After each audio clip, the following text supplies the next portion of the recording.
Nous sommes donc une équipe pluridisciplinaire et nous prenons les patients en charge et sur la prévention avec l'équipe de pédiatrie notamment, et après nous prenons les patients, le critère et le surpoids du patient. Alors les patients sont pris en charge chirurgicalement de première intention à partir du moment où leur IMC est supérieur à 40.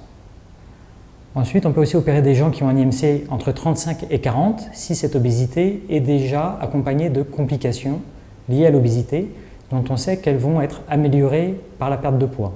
Donc c'est essentiellement le diabète, l'hypertension artérielle, l'apnée du sommeil et des douleurs ou des atteintes articulaires graves.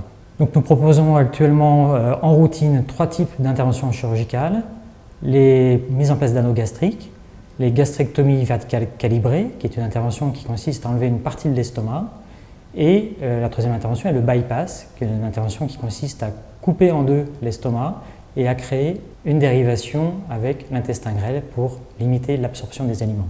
Alors les patients qu'on prend en charge sont principalement des femmes, même si l'incidence de la maladie est à peu près la même chez les hommes que chez les femmes. Mais les femmes sont plus souvent demandeuses d'une prise en charge de leur obésité que les hommes, et on prend en charge 2 tiers de femmes pour 1 tiers d'hommes. Alors nous prenons en charge des patients de tout âge, sauf les patients mineurs qui doivent être pris en charge uniquement dans des centres experts. Et il n'y a pas de limite maximale d'âge. La plupart du temps, nous opérons des gens entre 20 et 40 ans. C'est des gens qui sont en échec total de nombreux régimes la plupart du temps. Donc c'est toujours des gens qui ont perdu du poids grâce à des régimes et qui ont toujours repris du poids après les régimes. Alors ces interventions chirurgicales ne font pas de miracle et pour être efficaces, il faut que les gens soient suivis, d'abord avant l'intervention et ensuite, si le comportement alimentaire est adapté, c'est des interventions qui sont efficaces avec une efficacité qui est variable en fonction de l'intervention. Donc, avec un anneau gastrique, on peut espérer perdre la moitié de son excès de poids et avec un bypass, on peut espérer perdre 80% de son excès de poids. Cela veut dire qu'à long terme, les gens restent souvent avec un surpoids, mais on a sorti les gens de l'obésité.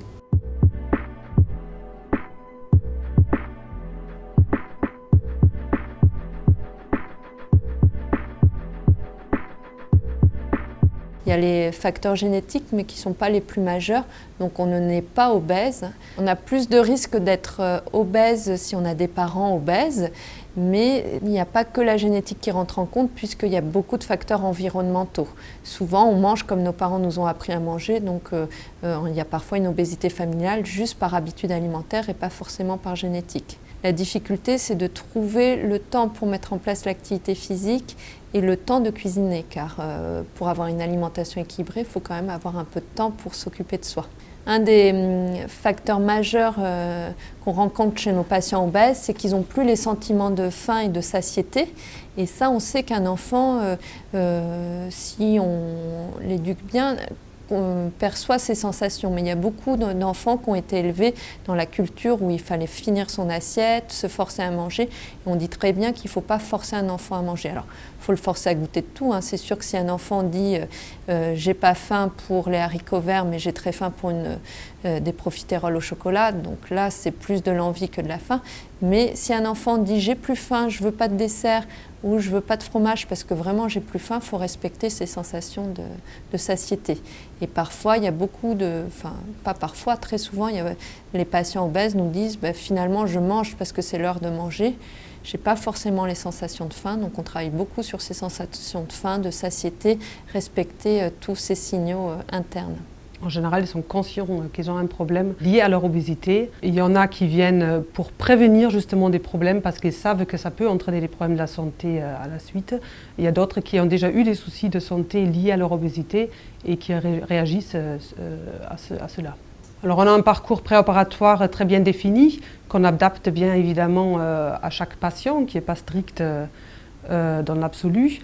En tout cas, on leur donne des consignes sur le plan alimentaire, sur le plan de l'activité physique. On travaille beaucoup avec eux, surtout sur le comportement alimentaire, parce que c'est ça qu'il faut essentiellement changer. Ce n'est pas des régimes restrictifs qu'on préconise, mais c'est un travail sur le comportement alimentaire. Et puis, on travaille beaucoup avec le CATTP d'Avanta, donc, qui nous aide dans la prise en charge psychologique de ces patients, ce qui est indispensable en préopératoire. Déjà, les recommandations préconisent que les patients doivent voir un psychiatre ou un psychologue avant l'opération pour déterminer s'il y a des contre-indications à cette opération. On ne se limite en général pas à ça, mais on travaille avec les psychologues s'il y a des problèmes qui sont détectés à ce moment-là, qui nécessitent un travail. Si les problèmes du comportement alimentaire sont liés à des difficultés psychologiques, on essaye de travailler sur ça avec les patients.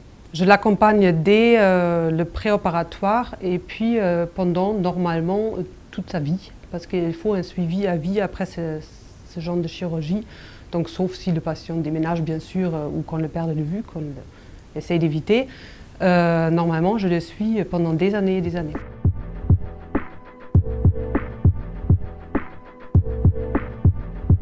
Ça fait quelque temps que j'y avais déjà pensé, mais la réelle décision s'est prise il y a en début d'année, on va dire. J'ai eu une petite fille. Donc, qui est née au mois d'octobre, et suite à ma grossesse, j'avais perdu du poids. C'est-à-dire que je n'avais pas pris de poids pendant ma grossesse, et donc quand j'ai accouché, j'en ai perdu.